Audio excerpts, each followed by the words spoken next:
Hey y'all, Terry Gigi here. I thought I would just do a little bit of a chit-chat rambly video today. I don't have a specific topic. I've already done a video that was supposed to go up last week, and I've decided to wait on publishing that because it was a little bit of a downer. And one of my subscribers said this to me, and she didn't mean it bad, I don't think.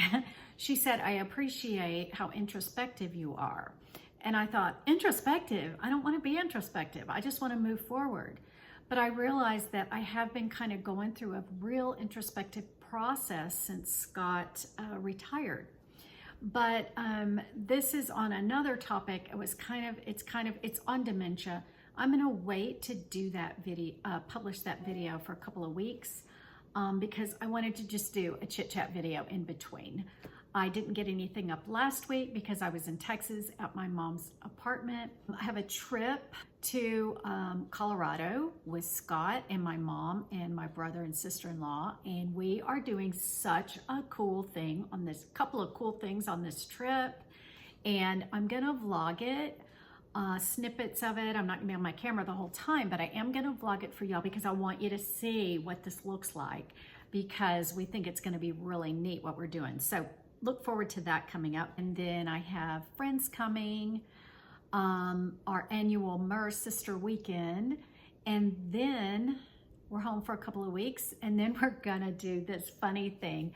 I might have already told y'all this, but we're going to Green, Texas, which is near Austin, San Antonio, it's kind of in between, and it's near where Scott and I met, Southwest Texas State, which is now Texas State University. And we used to go there. It's a dance hall. It's old. If you're in Texas, you've probably heard of it. And we're going there to see, it's usually kind of country and Western, but they have all kind of things. Well, we're going to see Three Dog Night, and tons of Scott's fraternity brothers that are also my friends will be there. So we're going over there for that. So that should be super interesting. I will not be vlogging that trip, but that should be really fun. And this is a trip left over from 2020. We had it all planned with everybody. I mean, like 100 of us were gonna be there, and we were gonna see Jerry Jeff Walker, but then 2020 happened and it got canceled anyway. So this is then we were gonna reschedule this year, and he died. Jerry Jeff Walker died. And we were all super sad about that because he was such we still listen to his music all the time. But anyway, so we're going to see Three Dog Night. This is the reschedule, but we changed bands. So I think it'll be pretty hilarious. Then after that, we're gonna go on a 7-night, 8-day cruise to the Caribbean with Scott's parents and his sister and brother-in-law and their daughter. So it's gonna be a big crowd. So we're looking forward to taking another cruise. Never too many cruises, right? So today I was just going to talk about a viewer comment that I got. That's one thing I wanted to mention because it was so profound, and I hope I haven't mentioned this, y'all, but I think it came from my last chit-chat video, and I talked about retirement and how we were still adjusting. That was in early May, and now it's almost August, still adjusting. I will tell you though that the travel and having a lot of company has been good. It has kind of felt normal to be busy. And so it's been a great season this summer to be doing all those kinds of things. And of course we have much more to go. But this is what Marilyn Caldwell commented on that video, and I thought it was so profound. She said, "I think you just lost the structure of your life, and so did your husband. It takes time to develop new structures for each of you and together." And I do believe that is so, so true. We did have a structure for 41 years, and I don't know why neither one of us realized what a big change that was gonna be, because we're both kind of structure driven. We don't fly by the seat of our pants normally. But yesterday we did, yesterday we got up and I had a list of things like this to do. I was gonna empty the hall closet and reorganize it and all that kind of stuff, which really needs to be done. And it was beautiful and sunny, And about 7:30, Scott goes, why don't we take the boat out today because it's going to be nice, and it rains a lot here and the wind's not going to be very strong today, so why don't we go? So he made an appointment for 8:30, and we went straight over and got in our boat. So that was very spontaneous, and we're doing that more and more. But it's true, your structure is gone, and it's hard to restructure your life after retirement when there's no structure. Does that make sense? I mean, yeah, it's weird. It's so weird. I don't like it yet. I don't like it. You know, you have to be very careful when you're in this time of change and transition to not think, oh my gosh, am I just counting down to my death? Is that the rest of my life, waiting on my death? You know, I know it's not, y'all. I know it's not. And we're so blessed and so lucky that we have this house. We already had the house. So thankful, because if we were looking for something now, all the prices are so high, we would be in big trouble, to be honest with you. We would just not, it would be bad. It would be really bad. But, you know, this has been a real blessing to have this place. And no matter how many times I long to go back to Florida, or no matter how many times I think about my townhome in Houston and being close to my grandkids, when I really break it down, I know I'm where I'm supposed to be, halfway in between all my kids. It just makes life so much more doable than if one set was so 2-day drive instead of 8 hours. You know what I mean? So anyway, enough of that. I've said that before. So still adjusting and being thankful and grateful for what we have, and I'm still journaling. You know, I kind of talked before about transitioning from really having a prayer journal to having a brain dump type of journal. I'm still doing that, and I am still loving it. And I am going to link below in the description box. Always check there, because I always usually put stuff down there of some kind. 2 videos I watched on journaling. Well, actually 3. One's a 2-parter. In case I forget, that is Milk and Honey Life. It's this blonde girl, love her. She's so cute, so sweet. So she's very introspective too. I really like her. And the other guy was, oh gosh, I can't think of his name. I've only watched one of his videos though, y'all, and it was so good that I instantly subscribed. It starts with an S. I will link it below for sure.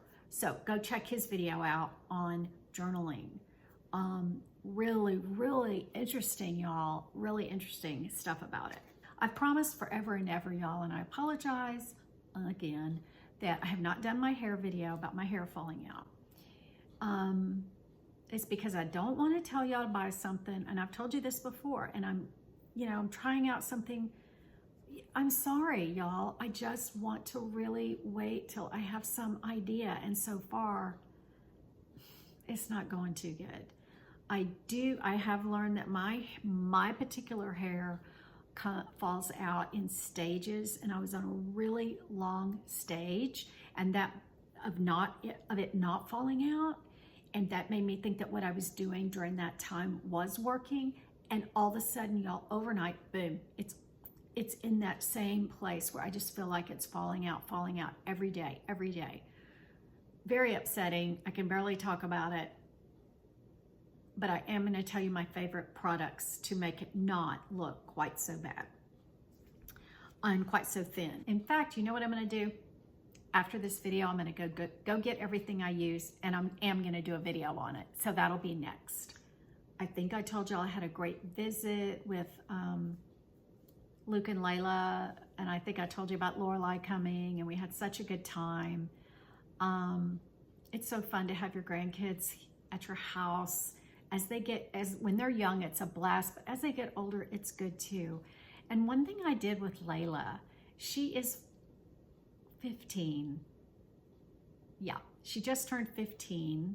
And we were chatting while she was here, and I don't know how we got on the topic. Oh, well, we were talking about their phones, Luke and Layla's phones. And I noticed that when they got in the car, when we picked them up in Mississippi, they got in the car and they were on their phones immediately. We had barely said hello and they were on their phones. And I just thought to myself, okay, you're the adult, Terry, you're in charge. You can make them do what you want. You know, you want to be super nice to your grandkids and let them do what they want. And I said, how about we all, so I included me to try to make it seem fair. Why don't we all put our phones away? And they just kind of looked at me like, and they immediately did it. They're very obedient children. They put their phones away, and all of a sudden, the floodgates opened, and they talked for an hour and a half without stopping till we got back here. Hour and a half. Totally talking the whole time. And I said, at the end, I said, now, when we got here, I said, now, just think about how much fun that just was. Talking and just sharing stories and just having laughs and everything, versus if we had all sat silently on our phones for an hour and a half. Think how much fun we just had. So later that week, Layla and I were talking, and I said, you know, I've got this issue of picking up my iPad at night, and instead of reading a book, I watch YouTube. And I said, I'm really going to stop doing that. I said, I don't sleep very well and blah, blah, blah. And I was telling her about how I was trying to stop doing that. I'd done well for a while, and then I'd go back to it, blah, blah, blah. And so she said, and I knew this about her, she said, oh, wow, Gigi, I used to love to read. I used to read all the time. And she was like, when she's thinking about this, she's like baffled. And I said, I wonder why you're not reading now. And she goes, I don't know. I said, could it be you're on your phone instead? Yeah, she said. So what we did was we started a reading challenge. It's not a competition. It's just we challenged each other to read. We just challenged each other to read 2 books by August 10th when school starts, and then to read 2 books a month. We started off saying 4 books. That's way too many for her with school and orchestra and violin and blah, blah, blah, all the things she's involved in. So we've done that. And so every time each of us finish a book, we text each other. And it's really fun. And every time I start to read at night now, I start thinking about her reading as well. And I'm keeping a list of the books I've read, and I'm on my 3rd one now, and I will share some of these with you if you'd like to have some book reviews, because the first 3, well, 2.5 that I've read are fantastic. So I'm keeping an actual handwritten list of what I've read, because you tend to lose it on Kindle and you don't remember what the cover looks like because you don't ever see the cover but for 1 second when you order the book. So anyway, that was a fun challenge. So if you have grandkids or kids and everybody's on their phone and stuff too much, find challenges that you can do for each other, something that you can't do while you're on your phone. So, yeah, you could do a drawing challenge, you know, draw a picture once a week and send me a picture of the picture that you drew. Just something to stop and break this horrible, horrible habit. I think everybody is waking up to the fact that these phones are our enemies. In fact, I just watched a couple videos, y'all, on different people that have switched to a dumb phone as opposed to a smartphone, and their experience. And it has been so fascinating. You know, it's funny because Scott and I had this talk on the way here from just being in, did I tell you I was just in Austin visiting my mom and dad for a week? I was. So I just lost my train of thought. I had to stop and go back and see what I was talking about. I was talking about people that had changed from their smartphone to their dumb phone, or switched phones completely. And it's funny because Scott and I were just having a discussion on our way home of how, and the GPS, you know, is on, even though for 8 hours we're on I-10. And I'm always like, why do you have to have the GPS on? We don't exit I-10. I don't know. He just likes to have it on. He says he likes to always know how much further we have to go, or when you see yellow or red coming up or whatever. And so I'm like, and so we started talking about that because it drives me nuts. But I said, I mean, we have the radio on. It's just that it's on the big screen on in the car, the big screen of the GPS. But we started talking about, how did we get around? How did we get around back then? How did we find places? I can't even remember. How did we find people's houses? How did we go on vacations? I mean, I guess it was maps. I remember having maps. I remember reading maps as a kid. I thought they were fascinating. I love maps. But just in general, what did we do? Y'all, that's how far we've come, that we can't remember what we used to do. I think we used to know our way everywhere. In fact, when I moved here, I didn't know my way around at all. And I make like 17 turns to get out of the bog down here to get to civilization. And I said, I can't turn this stupid GPS on when I'm just going to the store. So I wouldn't turn it on, and I would force myself to remember. And one way I did that was I drew it with a pencil from looking at it, map on my computer. I drew it out. And when I did that, it got in my brain better. But if you're always just looking at that, going to your computer your phone for everything, you're not retaining much, because you're not having to retain much. And I guess that's okay. But really, there's so many skills that we're losing because we've become dependent on something that could disappear tomorrow. I mean, everybody says, the Chinese could shoot the internet down or something. I don't know, or take it over or whatever. That's probably, maybe partly true that could happen. I don't see it happening, but what if you're just suddenly without it? We need to keep those skills fresh in our mind. It just blows my mind. Think back to before cell phones. Like, I was watching a movie last night, and they were doing something, and I thought, why don't they just get their phone? And I thought, oh, this was made in the 90s. We didn't just get a phone and do everything with it. So I'm thinking of challenging myself. Here's my phone. I'll show you. It's a mini phone, so don't laugh. I picked it on purpose, not because I'm cheap, because they're not much cheaper. But anyway, I have this, I have this many pages of apps. And guess what? Okay, so 1, 2, 3, 4, 5. 5 pages. Most everything I do is on this page, and maybe page 2. So I'm thinking about absolutely deleting everything but travel. Like, I like when I'm on an airplane, not on an airplane, but when I'm on a trip that I'm getting on a plane, I want my updates. If the plane's delayed, if this or that, I want my updates on my phone. So stuff like that I'll keep, and I'll keep like my sprinkler app that I set the automatic sprinklers outside. I'll keep a few things like that, but I'm thinking of deleting all the stores. I don't need their apps. I don't ever pull them up for coupons anyway. I don't shop anymore either.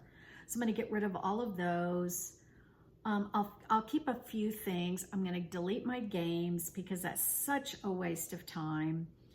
Oh gosh, there's so much. This whole page, I'm looking at it, I can delete. Like, why do I have a Twitter app? I think I've tweeted twice 10 years ago, right?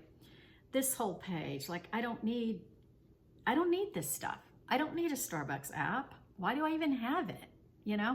So I think I'm going to practice paring way down and see what happens and see if it helps. I'm going to delete Instagram. I'm going to delete Facebook.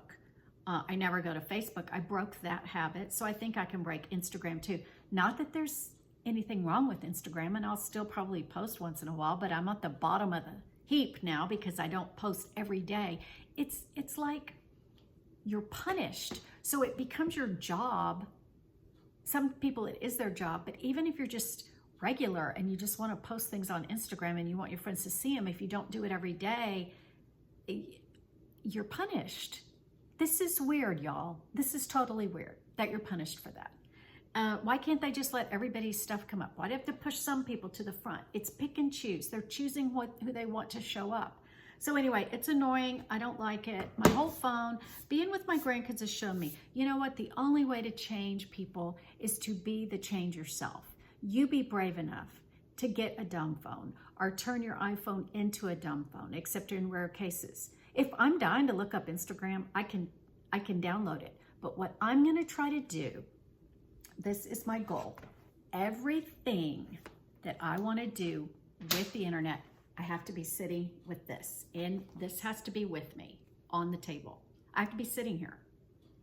Well, if I'm busy doing something and am I gonna go over here, pick this up and look up at Instagram? No. But if I walk past this, I might pick it up and check the weather, and then you're in the warp, you're in the zone. Anyway, I know this has been a rambly video. I'm gonna stop now because it's way too long. And yeah, so as I said, I'm gonna be traveling here and there, but I'm gonna try to pre-record some videos, and we'll see what happens. See you later, bye.